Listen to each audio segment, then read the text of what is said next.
Olá pessoal, eu sou Levi Cidral, engenheiro eletricista com 12 anos de experiência no mercado fotovoltaico, atuo hoje como coordenador técnico da geração distribuída e trouxe aqui uma apresentação bem interessante para vocês sobre ensaios essenciais em sistemas fotovoltaicos. O que a gente vai ver nessa apresentação? Veremos aí os equipamentos recomendados, as inspeções iniciais, depois os ensaios categoria 1, categoria 2 da NBR 16274, alguns ensaios adicionais e vamos comentar um pouquinho sobre a avaliação de desempenho e concluir a nossa apresentação. Equipamentos recomendados, né? Para você fazer o comissionamento categoria 1, o mínimo que você precisa ter é um multímetro 1500 volts, um alicate e um perímetro que mede CC, né, ou seja, efeito Hall, e um testador fotovoltaico é o que a gente recomenda, né? Eventualmente, se você não tiver, aí vai ter que ter megômetro e outros equipamentos adicionais, tá? Se você quer fazer um ensaio categoria 2, deve ser necessário uma câmera termográfica e um traçador de curva IV, tá? Eu coloquei aqui adicionalmente um analisador de energia, porque muitas vezes a gente se depara com problemas aí de reativos e o analisador de energia seria um lifesaver nesse caso. Agora, inspeções iniciais. Bem, antes de qualquer inspeção e qualquer questão, né, a primeira coisa a fazer é limpar a planta, né? Os módulos precisam ter boa iluminação e, obviamente, sujeira e outras condições podem fazer com que os ensaios não corram muito bem, né? Inclusive, sujeiras que estão muito tempo ali em cima podem produzir pontos quentes, dentre outros problemas operacionais, né, que a sujeira pode causar, tá? Então, a limpeza da planta é o primeiro passo antes de qualquer inspeção. Daí, como inspeção inicial, né, a gente costuma fazer uma inspeção geral, onde você confere que os equipamentos, as características correspondem ao projeto, da mesma forma o layout geral, o diagrama unifilar. Também uma inspeção na corrente contínua, onde você verifica a classe de tensão dos componentes, se os cabos são próprios, se tem seccionamento, proteções da parte CC, e verifica as conexões e componentes de aterramento. Na parte CA, a gente verifica os componentes de proteção CA e verifica a parametrização dos inversores. Às vezes essa etapa fica mais para frente, tá? Porque eventualmente você precisa alimentar os inversores no mínimo com o CC para poder fazer a questão da parametrização, tá? Daí essa parte relatória é preenchida depois. Também a inspeção de proteção contra sobretensão e choque elétrico, né? No caso os módulos devidamente aterrados, da mesma forma. Hoje os inversores têm supervisão de isolamento no circuito CC, então é uma coisa que se checa. Etiquetagem e identificação, obviamente tem que bater o número do equipamento conforme o layout e a previsão de etiquetagem, né, a lista de etiquetagem, e obviamente elas têm que ser duráveis. E por fim das inspeções iniciais, aí tem a instalação mecânica, né, verificar se a estrutura está firme, estável. Esses elementos que estão expostos à chuva são à prova de corrosão, né, tipo os parafusos de inox ou de aço, né, verificar aí se flui ar através dos módulos também é uma questão que se confere. Os ensaios categoria 1 da NBR 16274, né, são alguns ensaios de rotinas aplicáveis a qualquer sistema fotovoltaico, ou seja, sempre tem que fazer, tá? Independente aí do porte, tá? Dos equipamentos básicos para isso, que a gente colocou aqui, seria um multímetro, um alicate, um perímetro, CC, né, e um PV checker, né? Mas a gente vai dar outras oportunidades aí, outras informações para vocês testarem de outras formas. Então, o primeiro ponto do ensaio categoria 1, né, são ensaios de circuito de corrente alternada, onde você mede tensões de linha, tensões de fase e tensão neutro-terra, tá? Essa tensão neutro-terra é bastante importante, né, porque alguns sistemas são isolados, outros não, e daí tudo tem que estar configurado para essa forma de conexão. Eventualmente, também pode fazer teste de manobras da proteção, né, ver se o dispositivo é manobrável. O próximo passo é a continuidade do aterramento e potencialização, né, que são medidas de continuidade entre as estruturas, então vai no primeiro posto de inspeção de aterramento e testa continuidade com a primeira estrutura, com a segunda, com a terceira, com a quarta, com a quinta, e assim tudo tem que estar contínuo e devidamente aterrado e potencializado. Outra questão é o cheque de polaridade, né? Você consegue fazer esse cheque com um verificador fotovoltaico ou com um multímetro que meça a tensão, mas o foco nesse ensaio é ver o sinal ali da polaridade da tensão medida. Obviamente tem que ser correta conforme a entrada do inversor, né? Que é um ponto onde você realiza o ensaio. Outra medida é a corrente de curto-circuito. Tá? Esse ensaio ele é um pouco mais complexo, ele pode provocar arco no momento da abertura do curto-circuito. Então, ou você utiliza um verificador fotovoltaico, que tem dentro os aparatos para lidar com o arco, né? Ou você faz, vamos dizer, usa um interruptor seccionador e uma medição de corrente. Tá? E, obviamente, interruptor seccionador é aquela chave que permite operação sob carga, tá? De sistemas fotovoltaicos. Obviamente, você tem que ter radiação estável para esse teste, já que você vai comparar as strings, os ISCs de paralelos similares. Né? A tensão de circuito aberto também é importantíssima, obviamente ela tem que casar com o equipamento que vai receber essa sequência de módulos, né? Então a comparação deve ser muito importante, em especial séries que vão estar no mesmo PPT precisam ter níveis de tensão muito próximos. Tá? Também o teste pode ser verificador fotovoltaico, né? Ou através de um multímetro medindo tensão. Tá?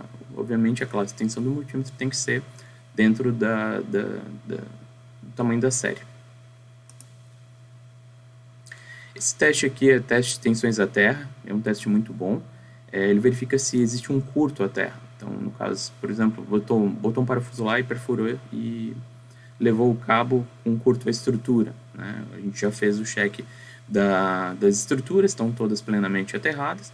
Então, agora eu faço aí a verificação do positivo terra, negativo terra, eu consigo fazer medições de tensões, né? O certo é dar zero, no caso a capacitância do cabo vai subindo uma tensão e para, tá?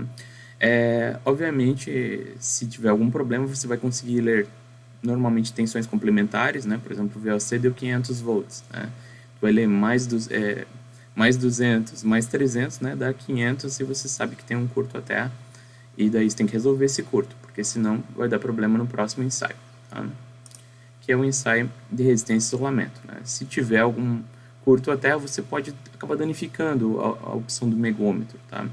Então, o primeiro ensaio, né, no caso, os ensaios são todos uma sequência, né, que tem que ser obedecidos dessa forma, assim você, vamos dizer, poupa o teu megômetro nessa etapa aqui. Tá? E, obviamente, todos esses ensaios podem ser feitos com verificador fotovoltaico, que também mede resistência de isolamento. Conforme a tabela aí da norma, né, tem que dar acima de 1 mega, tá? Para sistemas aí de 500 volts ou acima de 500 volts.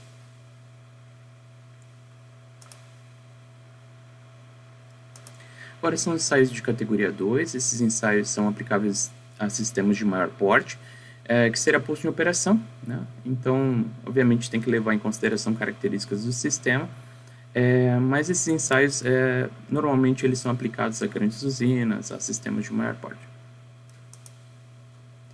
Então, esse ensaio precisa de um traçador de curva IV, né, um equipamento aí que faz a medição das características do módulo, consegue tirar a curva IV e também alguns dados muito importantes, como corrente de curto-circuito, tensão de circuito aberto, ponto de máxima potência. Inclusive, existe uma medição meteorológica associada ao equipamento, que é justamente para converter os valores lidos, medidos, né, para STC. Assim você consegue fazer comparações junto ao datasheet do módulo. Obviamente, como é um ensaio que requer medição de corrente, tensão, ele precisa ter uma irradiação alta, né, e pela norma tem que estar acima de 700 watts por metro quadrado a irradiância.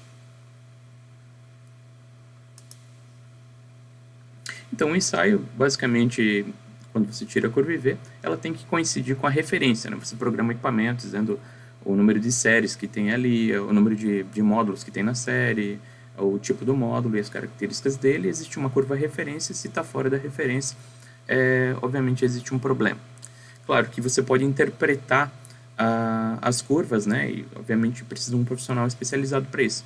Por exemplo, a curva quando tem duas ondas, vamos dizer assim, é provável que um diodo de bypass esteja ativado. Pode ser sombra, pode ser um problema realmente na série, né? Então, cabe ao especialista investigar. Outro ensaio importante na categoria 2 é a termografia. A termografia é feita por câmeras infravermelho, podem ser na mão de um operador ou até em um drone, né? É comum em usinas grandes, né, utilizar o drone, né, justamente para ter uma visão mais ampla, né? E daí, com essa visão ampla, você encontra pontos de inspeção que você precisa fazer próximo, né? Então, o drone é um grande auxiliar nesse tipo de comissionamento. E, obviamente, o sistema tem que estar em operação para fazer termografia, porque justamente a passagem da corrente pelos módulos influencia a forma, vamos dizer, o comportamento térmico dele, né?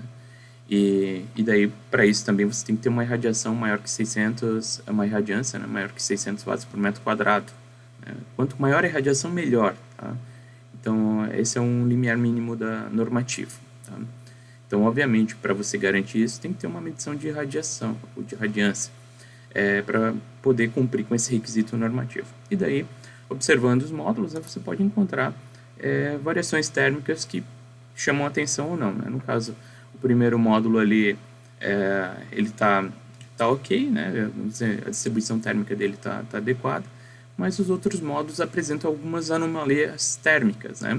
E, obviamente, essas anomalias, elas precisam ser investigadas por um profissional especializado, né? Eventualmente são pontos quentes, microtrincas, danos às células, né? Podem ser vários fenômenos, né? Junto na termografia também são inspecionados cabos e conectores, tá? E também painéis elétricos. Tem alguns ensaios adicionais pela NBR, né? Como ensaios de diodos de bloqueio. Esses ensaios que são adicionais, eles só são feitos quando você encontra problemas, normalmente, né, quando tem anomalias. Então, se tem problemas de diodo de bloqueio, você pode investigar eles. Da mesma forma, se existe um problema de resistência de isolamento intermitente, você pode fazer um ensaio de resistência de isolamento úmido, ou seja, molhar a planta e fazer os ensaios, né? E, por último, aqui, a avaliação de sombreamento, né? Algumas vezes as plantas recebem sombras que afetam os resultados dos ensaios e precisa ser devidamente registrado no relatório de comissionamento.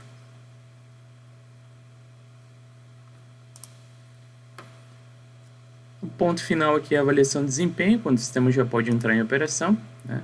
E a avaliação de desempenho normalmente fica em cima de alguns indicadores, né?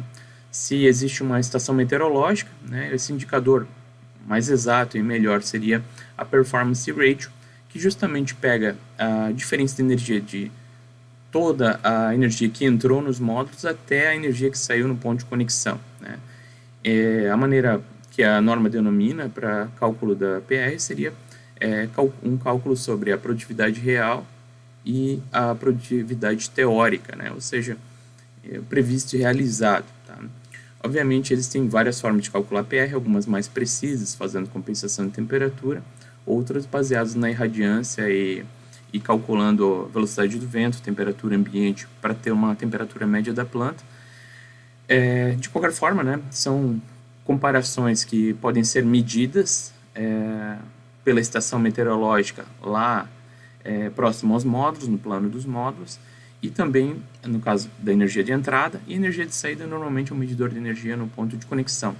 Todas as medidas precisam ser capturadas no exato momento, no mesmo momento, né? Então, existe um software especializado que vai fazer justamente a medição da PR, tá? Quando isso é algum requisito, tá? No mais, né, existe uma comparação menos exata que costuma ser feita, que é pegar um relatório de simulação do sistema e comparar se a energia está próxima ou não. E essa é uma forma mais simplista, né, e menos exata de fazer a avaliação de desempenho, já que as irradiações estudadas são históricas, né? Então, não quer dizer que a gente vai repetir as mesmas radiações, a gente tem anos atípicos, né, que podem causar aí grandes desvios. Então, mas se você não tem uma estação meteorológica, né, acaba sendo a forma mais prática de avaliar o desempenho do sistema. Então, as conclusões aqui. Um ponto bastante importante é a atenção dos manuais de equipamento, já que todo equipamento, todo projeto, né, possui particularidades que são próprias dos equipamentos empregados. Tem equipamento que tem módulo anti-PID, daí tem que pensar em isolação, isso interfere nas características de de operação da planta, até na forma como é feito o comissionamento, né? Então, atenção aí aos equipamentos, os procedimentos de implementação dele. Atenção à documentação, né? Todas as etapas de ensaio precisam ser devidamente documentadas, né? Registrando aí as etapas de comissionamento, e é muito importante, tá? Que alguém presencialmente do cliente esteja acompanhando as etapas de comissionamento e possa estar avaliando junto com as inspetores, vamos dizer assim, a qualidade da planta, né? Eventualmente, algum teste de comissionamento pode falhar, mas aquilo tem que ser corrigido, né, e garantido que a planta vai entregar a energia conforme foi projetada. Tá? E por fim, desempenho, né, alguns sistemas possuem condições não ideais, né, conhecidas já desde o início do projeto, como a inclinação do terreno não ideal, existem sombras, existem ondulações no terreno, né, coisas que devem ser conhecidas durante o comissionamento para que você faça o devido registro. A radiação deu baixa aqui, ou deu um menor VOC. Né? Isso pode ser já característica conhecida desde o momento que o projeto foi concebido. Né? E daí nisso a comunicação entre os times é bastante importante, né? Para não taxar às vezes de erro ou uma necessidade de conserto de algo que na verdade foi aceito como um desempenho inferior. Tá? Aqui eu encerro a apresentação. Agradeço vocês aí pela atenção e coloco aí a minha e a VEG Solar à disposição de vocês. Conheçam a VEG Solar, conheçam nossos produtos, inclusive entrem no Instagram da VEG Solar e faça parte aí do nosso time. Muito obrigado, pessoal.